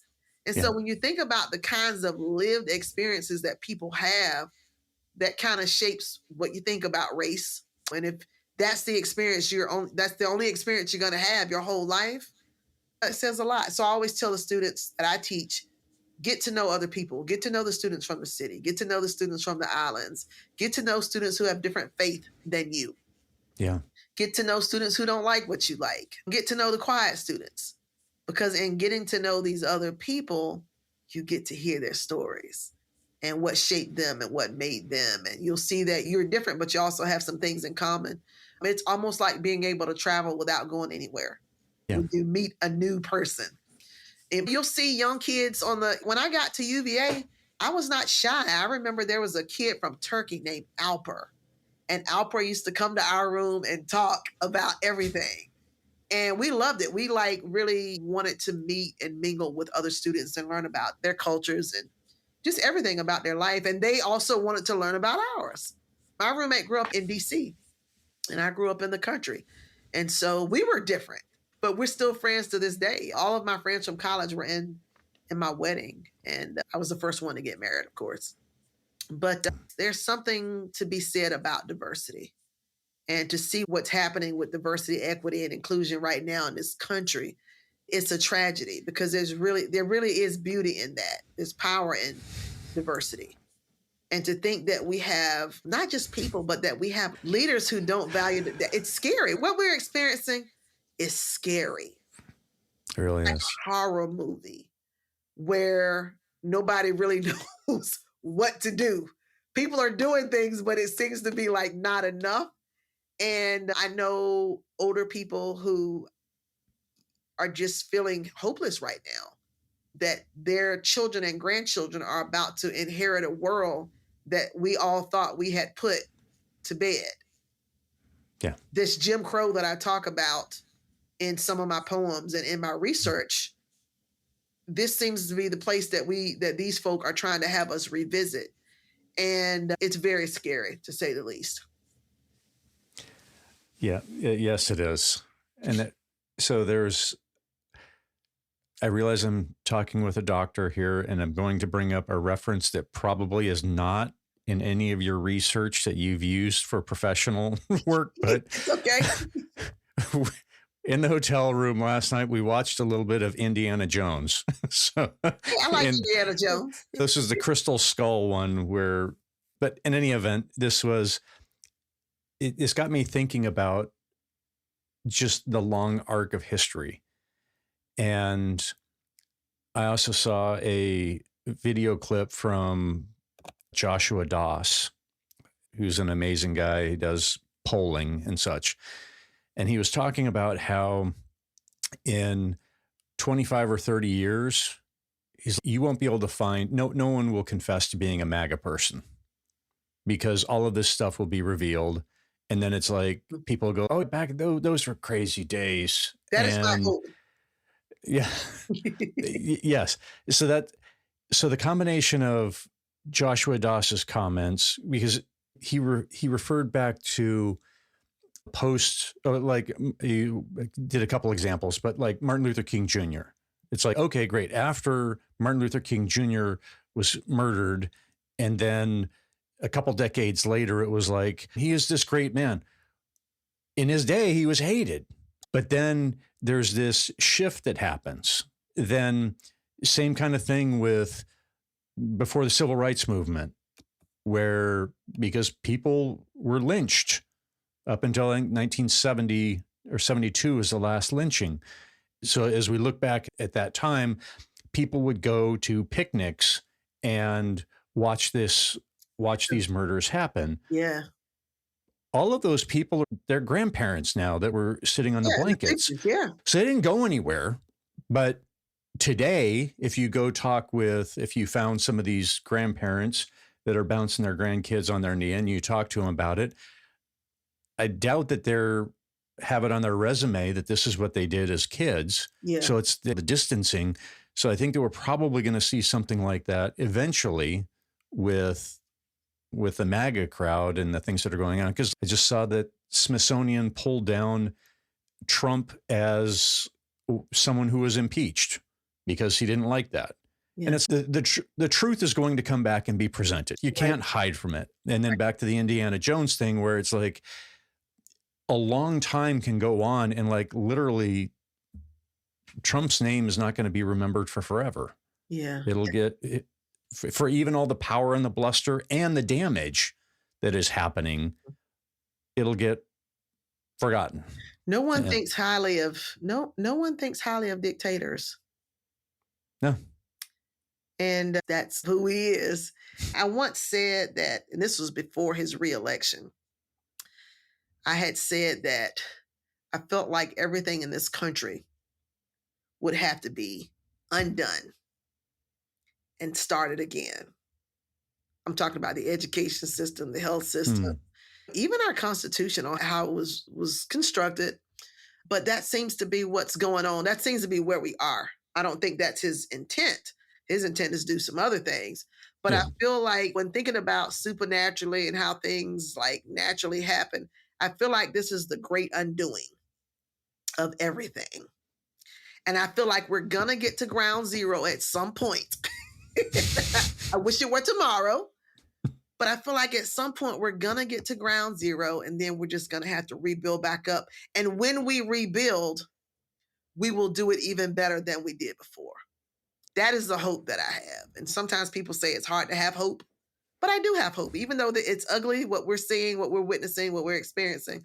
But I do have hope that when we get to ground zero, it's just what is ground zero going to look like? Who's going to even be here anymore? And it's going to be a lot of work, but I think we will get to ground zero soon. I hope we get there sooner rather than later. Yes. Yeah. On a happier note, I do want to ask you, what has the Wintergreen Women's Writers Collective meant to you? Oh, man. Okay, if you're going to ask me that, I have to tell the story. Bring it on. I have to tell the story. So let's talk about, again, how we met. That's my joy. Okay. So all of my life, I self-published my first poetry book probably in 99 or 2000. And so as a military spouse who's living all these different places, I'm raising children, I'm writing in silo and publishing my own work, but I'm networking with people, thank God, because of the internet. So I think about AI now. The internet allowed me to meet so many people without really meeting them in person. So I had a writing community, but I had heard of Furious Flower and Cave Canem, but I never was able to get to any of the events. Always wanted to go. And then there was the passing of Amiri Baraka, and the passing of Maya Angelou, the passing of Toni Morrison. And I was not able to be kind of here for those sorts of moments. And so my husband gets stationed back. We come from overseas in 2014. We're in Northern Virginia. And I always said, when I get back home, I'm going to a Furious Flower conference. It's the Poetry Center at JMU. So 2019, they're doing a Living Legacy seminar for Nikki Giovanni. And I love it. She's one of my favorites. And so I apply because I'm teaching at an HBCU. And I'm like, I'm going to apply. They had these nice fellowships. So I apply, I get the fellowship, I get to go to JMU and be there studying Nikki with Nikki all week. There's a blog post about this on my website, Spending That Week with Nikki. Spending that week with Nikki is how I was introduced to the Wintergreen women. The Wintergreen women did a panel, I want to say toward the end of that week. And I remembered it was Val Gray Ward, it was Trudier Harris, Dr. Trudier Harris, Dr. Mary Emma Graham, Joanne Gavin, of course, Dr. Gavin. And so I'm like, these women are phenomenal, because when you go to these conferences, a lot of times the research and the presenters can be contemporary, but because of the way I grew up, I was raised by my grandparents. I love older people. I just love older people. Sometimes me and my husband think we were born in the wrong era because we really like hanging out with people who are older than us. And so when I met this group of women, of course, I was fascinated by them. I hadn't heard of any of them except Nikki and Dr. Gavin. And so the story about how they came to be, the group was founded for Nikki. When she came to Virginia Tech, Joanne Gavin brought this group of Black writers together to surround her and be her network here in Virginia, since she was coming from Cincinnati or Ohio. And so that's how I met Wintergreen. And I remember almost all of the young people there, a lot of young poets, writers, and educators. They were like, how can we get into Wintergreen? And I remember they were like, you guys should go out and start your own writers groups and things of that nature. So it was, wow. Because it was like, that's their group, that was their thing. And but I remember, so that was 2019. It was either 2020, Furious Flower had its 25th anniversary gala in DC. And I went up for the gala. Not only did I go, I took my husband, my son, and I took about 4 students. I think it was 4 students from Virginia State. And that was an amazing weekend. Amanda Gorman was there. She at that moment, we didn't know her as the inaugural poet. She was like sort of some youth poet or whatever, but she was there. She was amazing. And the entire gala was nice. But the last evening of the gala ended up with a reading of some of the top 50 poets, I would say, top 50 Black poets in the nation. And that happened at the National Museum of African American History and Culture. So I was just like mesmerized and in awe. And we come home and I'm kind of on this high, like from 2019, the Nikki seminars, and then there's this. And of course it's inspiring. It's always when writers get together, it's like church. That's the only way I can explain it. We love to be together. Nobody cares who anybody is. You just love to be together, right? I was like, wow, this is amazing, this community. So my plan was to participate in anything I could. But 2021, I think, was the year where Dr. Gavin sent me an invitation. She sent me an invitation and invited me to the next Wintergreen retreat. And I couldn't believe it. I was like, wow. I couldn't believe it. Here I am about to enter a group of women who have taught while I was in college. And so I was knocked off my feet. And that first one, that invitation came in COVID, in the midst of COVID. So the first retreat that I experienced with Wintergreen, we weren't even able to get together because the Wintergreen women, like the way the group started, they started meeting at Wintergreen in the mountains. Yeah. And they would go to the cabin and have their retreat in summers. I think they did a couple of other retreats in different locations. But so I was honored. And I remember all of the young ladies who were invited in along with me that year, we were all just honored. And so we did our first meeting virtually. But to be sitting virtually in the space with Nikki, with Sonia Sanchez, with all these women, it was powerful. I think Rita Dove even. Rita Dove was teaching at UVA when I was there, but I never had the opportunity to take any of her courses. I didn't take any courses with Nikki, but I did get a chance to have a sit down with Nikki per Jenny, per her wife. I don't even know if they were married then, but Jenny was my professor. Okay. I loved her work and I loved her courses. And once I found out she and Nikki were friends, they were more than friends probably, but I asked her to get me a meeting with Nikki, and she did. And that meeting changed my life because that meeting with Nikki was what prompted me to self-publish. Nikki had me in her office, and she loved to have her coffee in her thermos, and we drank coffee. But and she was just so open and nice. I pretty much asked her how she got started. And of course, if you read, but she shared with me that she was writing these poems during the Civil Rights Movement. And she talked about actually following people like Dr. King around to the different events and doing poetry, and how eventually they began to ask her to do poems at these civil rights events. And then she self-published her own first book and sold it out of the trunk of her Volkswagen. And then I think that year, her book, Collected Poems, had come out, which I have here. Collected Poems had come out. And what made it real to me, self-publishing, was she said, people think I'm making a lot of money off of this book, but I only get 10 cents off of every dollar. And that was an eye-opener. And so I always attribute that meeting with Nikki in her office as what really, that before I left Virginia Tech, I had several poems published in Virginia Tech magazines. And so that just shows you how inspired I was there as a graduate student. And I had my first poems published in literary magazines on the campus of Virginia Tech. And then I reunited with my husband, who we had gotten married, but he was in Korea while I was at Virginia Tech. We reunited, went down to South Carolina. I was there. We had our first son. We moved to Charlotte, North Carolina. He was stationed in Charlotte. And I was pregnant with my second son. And that's where the book started happening, the self-publishing. And I always attribute that meeting with her to pushing me to self-publish. And I met writers who showed me how to do it. I met writers who had self-published, but had gotten these major book contracts elsewhere. There's a writer by the name of J.J. Murray who lives in, I think, Roanoke. Okay. And he was writing multicultural novels at the time. The first one was Renee and Jay, because he's an Italian guy married to a Black woman. And we met online, and we just, he was so inspirational. He actually used one of my poems in one of his books as the title. It's called Original Love. And so he opens the book with a poem of mine that he's like reading on a flight, and it's Original Love, and that's the title of the book. So I have met a lot of amazing people along the way. And although I was not connected with, say, Furious Flower or Wintergreen, even in those years, just like Cortland, just like Southampton County, those years were important to get me to a Furious Flower or Wintergreen moment. And I always tell people the self-published books got me here to Nursery Rhymes in Black.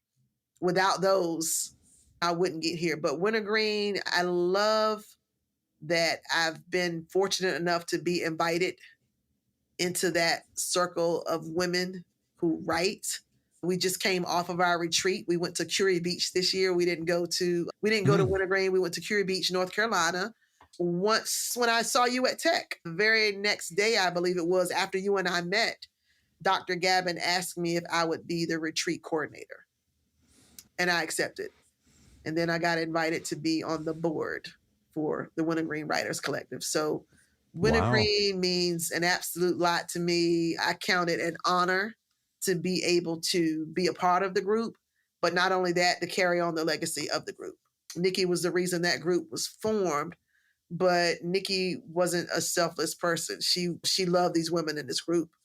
Absolutely. She loved Wintergreen, and Wintergreen loved Nikki. And so we missed her at this year's retreat. And we hope to be able to shower Jenny with love at this year's retreat. And we did. We went back to the June 8th tribute at Virginia Tech. And while we were in retreat, this project was led by one of the Wintergreen sisters named Alicia Dempsey. We put together a quilt for Nikki. So while we were at the retreat, we were downstairs hiding from Jenny, and we were all kind of creating our own little personal patches, decorating them, writing things on them. And Alicia had the vision of taking these patches because Nikki had an amazing poem about quilts. And in that poem, she talks about how when she dies, she hopes that someone will put her in a quilt. And so Alicia Dempsey had the idea to do this project. And I could send you a photo of this after here, but we all did patches and we put them together in a quilt. And in the center was a portrait of Nikki that we all got to paint. It was like a paint by color. And that quilt, we presented it to Jenny we showed it to Jenny at the retreat this year, but it was actually gifted and presented to Jenny after the June 8th memorial tribute at Virginia Tech. Yeah. Wintergreen is amazing. And the women are pretty fantastic. As a quick aside, or in the conversation with Nikki, she had mentioned the quilts in Appalachia and how they would often be used to help folks escaping to freedom. Yeah, to help identify friendly homes and the like. So yes, Underground Railroad. Those quilts were important. They would hang them across a banner or hang them on the homes, and the stitching, the symbols, the things that were in the quilt would let someone know that this was a safe house. Yeah. And I think what made that project of doing this quilt for Nikki even more memorable was one of the Wintergreen sisters who I got to meet at the 2019 seminars, Val Gray Ward. Val passed away before Nikki in March. Val she was the founder of the Kumba Theater in Chicago, performed a lot of James Baldwin's and other Black writers' works, so much so that they called her the voice of the Black writer. But she could sing, she could act. And so we got to meet Val at the 2019 seminar. And she and Nikki were very close. So we got to see how important they were to each other. But Val was working on this quilt. When we met her in 2019, she brought her quilt to display as part of the seminar. And it was a huge quilt. And in this quilt were pieces and patches that she had created. Some of them from things that she had from writers like Baldwin or different Maya Angelou, like just different people. And so this quilt, her goal was to get it hanging in the National Museum, but that quilt's been a lot of different places. So yeah, I did a blog post on my first time meeting Wintergreen, and it's on the Nikki Living Legends seminar. And so there's a picture of the quilt with Val and Nikki on that blog post. But so the quilt was just so symbolic, not just because of Nikki's poem and her talking about quilts, but also because of Val. So it was a full circle moment being able to work on that quilt. Yeah. Multi-layered on that's for sure. Absolutely. That is glorious. Let's see. Going to need to figure out how to land this plane, and I'm not exactly sure how we do that. So I think I'll just make a hard right turn. But I do like to ask folks what their right now question is. So this is the question that you're kind of working with. And this is something beyond what's for dinner at this point, or if you're going to get married, which you've already answered what that looks like. But between the almost mundane and the big questions, what questions are you currently working with right now? I think the biggest question right now is, what have I gotten myself into as department chair? But that's the story of my life. I end up in these big moments, and then I have to stand up at them. It's like, you made it here. It's almost like when you're playing Monopoly and you're working your way around the board. You're here, and now what? I'm going back to thinking about when I was a kid and just seeing myself in Cortland. Like, I have always been the kid who strived for big things. Always. Then when they happen, you're in it and you're like, okay, now what? And so I think having this new book come out, and someone told me at work last week, my dean, she said, it's your time. It's your moment. It's your time. But people have said that to me a lot at different times in my life. And I guess it's when a lot of good things seem to be happening all at once. And I'm enjoying it, but I'm also always questioning. So I love that you open up this interview with the question. I'm always questioning, what do I do next? What matters most in the moment that I'm in now? How can I make the biggest difference? And so that's my question, like right now. It's not, will they like me? Will they help me? It's, what do I do? How do I move in this moment? And that's how I try to live my life. Yeah, how do I live in this moment? I'm excited for you or also just very excited for the students. But as she had mentioned, I think this was before we got started, but the having to put your name in the hat and get after this, you had a vision for this particular organization and the students and what's ahead as you go into this next chapter. So I'm excited for you to be able to bring that vision to life. Yeah. Because usually there's always, when we think about purpose, why am I here? There is a reason. I almost left Virginia State so many times. Academia is hard. Black academia is harder. Because in Black academia, we have to work all the miracles. We have to do everything with little resources, less people. And so there's a lot of work to be done. But I've been here 8 years. And every time I said, I can't do it, I can't stay, there was someone telling me, you got to stay. No, the kids need you. You're meant to be there. And so when I talk about surrounding yourself with the right people, I've never had people to talk me out of my blessings or out of my purpose, because sometimes people can do that. They can talk you out of the space you're supposed to be in. And so even when I throw out these hard things, I called people when I was running for department chair, because I was looking for someone to tell me no. I was looking for someone to say, yeah, I wouldn't do it. But even though people had their own hard experiences in this place, I couldn't find a single person. And it suddenly turned into, oh, Latorial, you can do this. You're good for it. You got to do it. You would do so many great things. And so that has been the story of my life.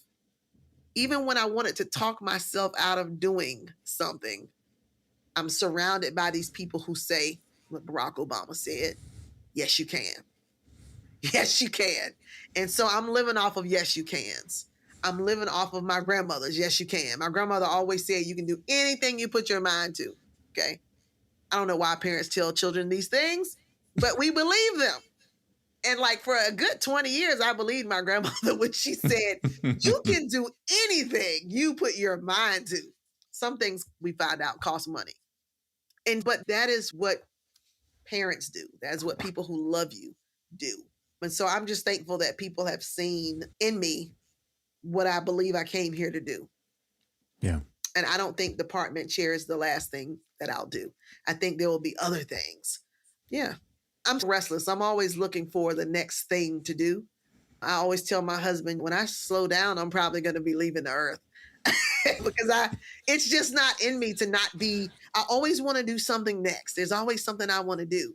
I'm not a big traveler. I don't like traveling a lot. I think that's because we move so much in the military with a family of 5. So while many of my friends are traipsing off to these amazing places, right now I'm enjoying home and space and writing and doing what I'm doing and strolling back down memory lane and trying to put these memories and make sense of them and help other people, help students and people that I meet find the value in their own memory and their stories and their history and turn it into something.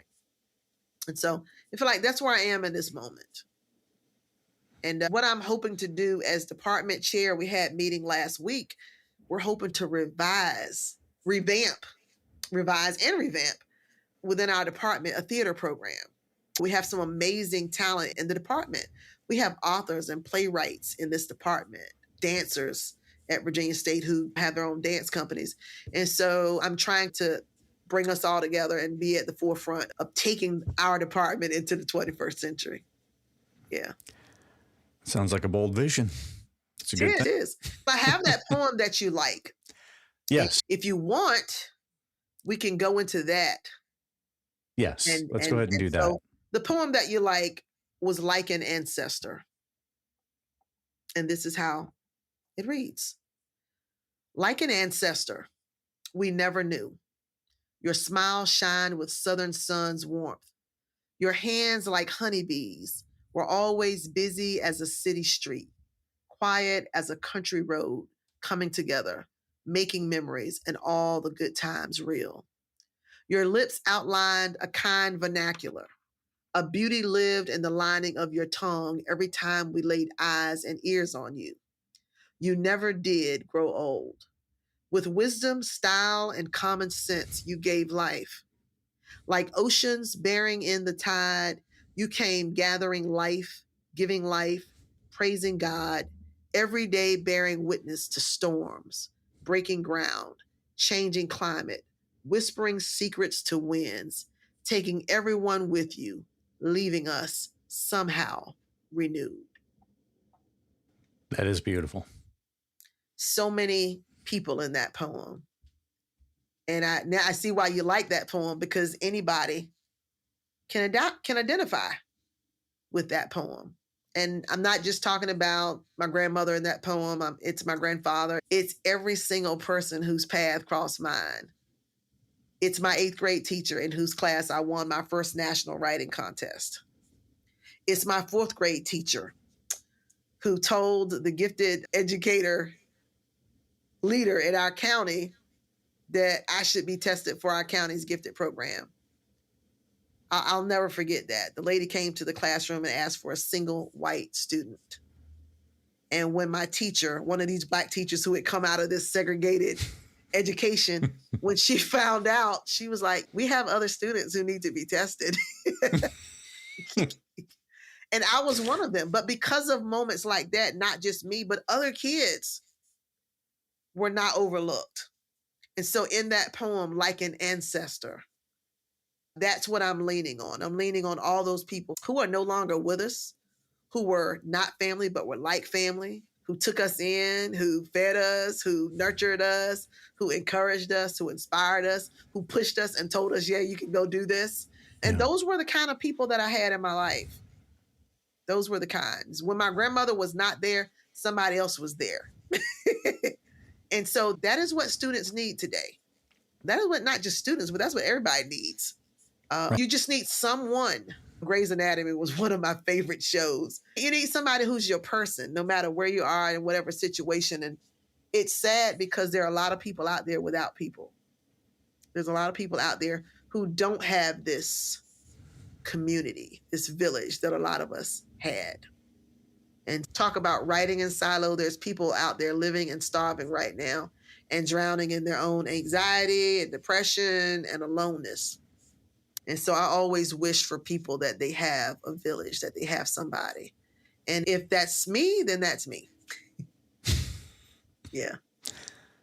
That almost sounds like something that your grandmother would say in taking in the neighborhood kids. So they may not be living with you, but you're still carrying on that tradition.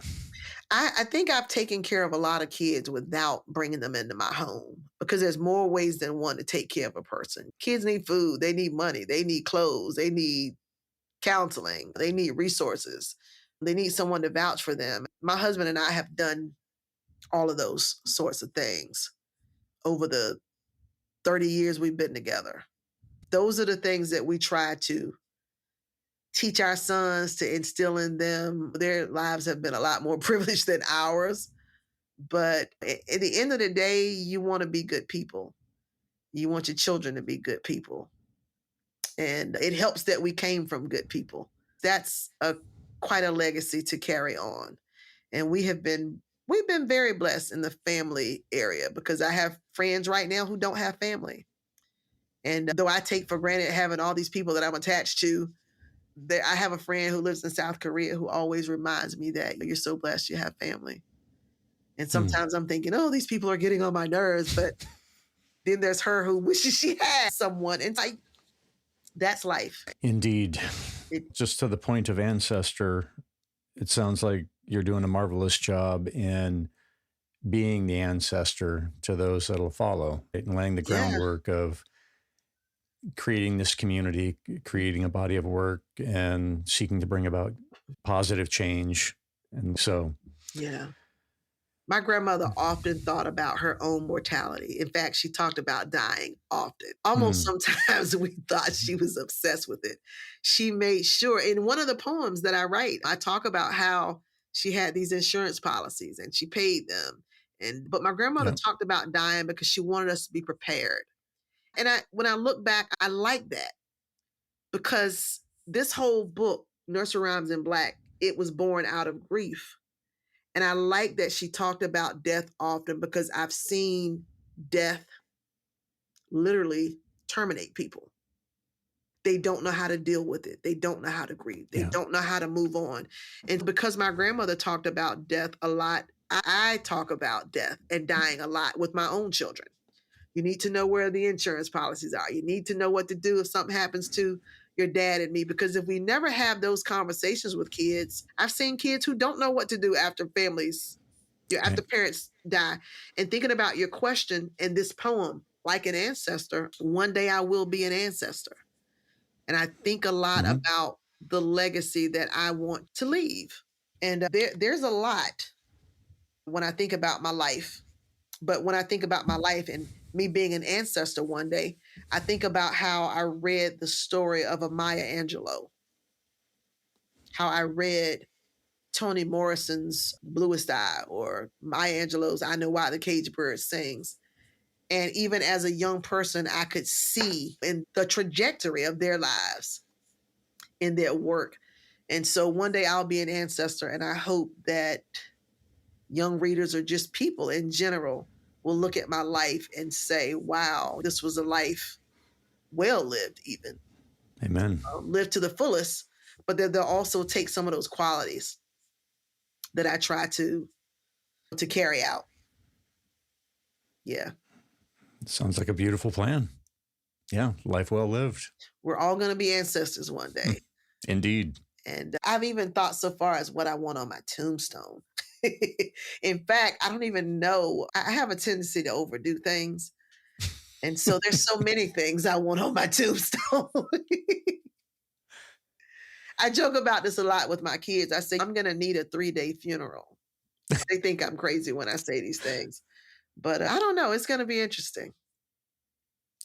Yeah, I was up in Connecticut for a funeral over the last couple of days. And and this is where my wife's family's from. And before we left, we popped around to several different cemeteries, and I GPS marked where different family members are. Like literally yesterday, I was walking through a bunch of cemeteries and remembering family. Cemeteries are not scary for me anymore. I told you my grandmother used to drag me to the funeral home. When she passed away, I visited her grave often. She left behind my grandfather. He lived 4 more years, but he had Alzheimer's. So I used to go sit with him on weekends, but he would forget that she was gone. And so a lot of times I would drive him there and we would see the grave, and that would remind him that she was there. But cemeteries, I think they're like the great documenters of history, but also obituaries. And I'm finding that people aren't really writing the obituaries out anymore. At least a lot of the people that I'm seeing pass. But I like when my grandmother passed away, she had all of these funeral programs and obituaries. And I hate to even say it, but I had so much fun sitting there reading through them, like people that had died when I was a kid, but they were family members, and then connecting the families, because it's like a little library in itself.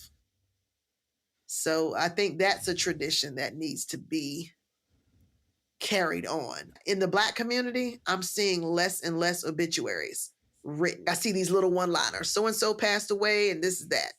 You're not getting like these stories. An obituary, it tells a story. But I get it. Yeah, that's history. Yeah. That's history. Where is the best place for folks to engage with you and learn more about what you're excited about? I am on social media. I'm on Facebook. I'm now back on X because of this new book. I wasn't on X, but Facebook, Instagram, LinkedIn, and my books can be found at Amazon and Barnes and Noble online. The new book can be found at University Press of Chicago right from their site. It's available in print. It's available in ebook. But they can literally find me anywhere. Just Google me. Excellent. I'm at Virginia State University. Yeah. Excellent. And I will put links in the show notes to all of your works, but also tags to the specific poems that you shared and the like, and all the different resources that we talked through to amplify, highlight, and celebrate. Latorial, thank you so much for sharing about your story of family, your writing, your expertise, and how you've shown up in the world. And thank you for bringing that and coming to Curated Questions and amplifying what questions look like in your life. So thank you for being here. Thank you, Ken. Thanks for just a great time to sit and talk about everything. And thanks for amplifying these stories and our voices. Appreciate it. Absolutely. Ken here.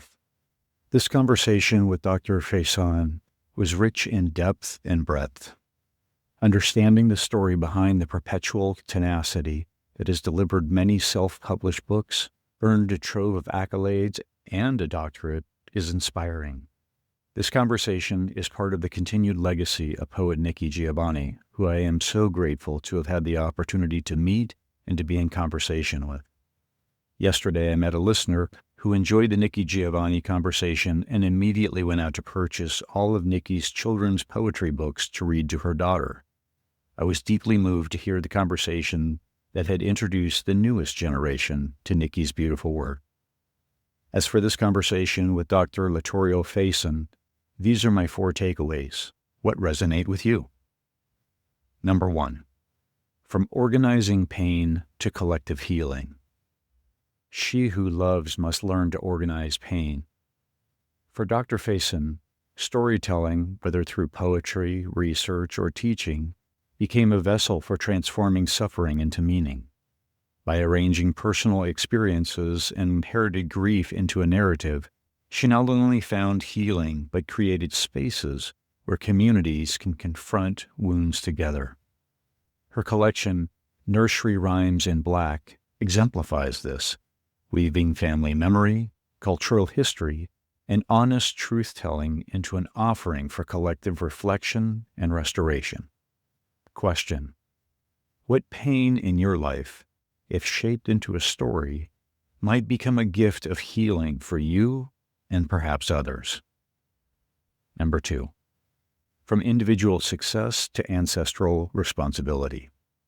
Dr. Faison's journey reveals how personal achievement carries collective weight. Raised by grandparents who taught her, when you go out of this house, you represent us. She learned to see her accomplishments as part of a lineage, honoring sacrifices made before her and creating pathways for those who follow her. Her research on Riverview High School deepened this perspective, uncovering how Black educators fostered resilience and excellence despite systemic barriers. In her work, every milestone becomes an act of gratitude and a step forward for the community. Question: how might your choices change if you genuinely believe you are carrying the hopes of those who came before you and paving the way for those who come after? Number 3, from memory and place to power and story. Cortland, Virginia, where Dr. Faison grew up, lives in her writing as both sanctuary and struggle. By revisiting its history, contradictions, and beauty, she shows how places shape us even as we outgrow them. Memory, she reminds us, is more than nostalgia. It's a personal archive and communal inheritance. Through her research, poetry, and teaching, she demonstrates that when we recover and share the stories of where we come from, we create meaning, deepen identity, and invite others into connection and healing. Question: What place from your past still holds untold stories? And how might sharing them illuminate both where you have been and where you are going? Number 4. From asking, why me, to asking, what now? Dr. Faison's life illustrates the evolution of inquiry itself. As a child, she asked, why was I born this way, in this place? Over time, her questions matured into, how do I move in this moment? By embracing uncomfortable truths, whether through poems like Abominations or dialogues about race, identity, and belonging, she models how difficult questions deepen community rather than divide it. For her, purpose is discovered not by looking backward for explanations, but by leaning forward into service, creation, and connection. Question: are your questions keeping you tethered to the past, or are they propelling you toward the life and impact you're meant to create? That's it for this episode, so please share what resonated with you. To those on the other side of the speakers, thank you for being here. Gratitude shout out to Beauty Pill for the show's music and producer Ben Ford for the technical help. This episode was recorded on Piscataway land. Please engage with this episode in some manner. Download, follow, save, like, share, or comment about something that resonated. This action ensures we are engaging the questioning community. Until next time, keep questioning.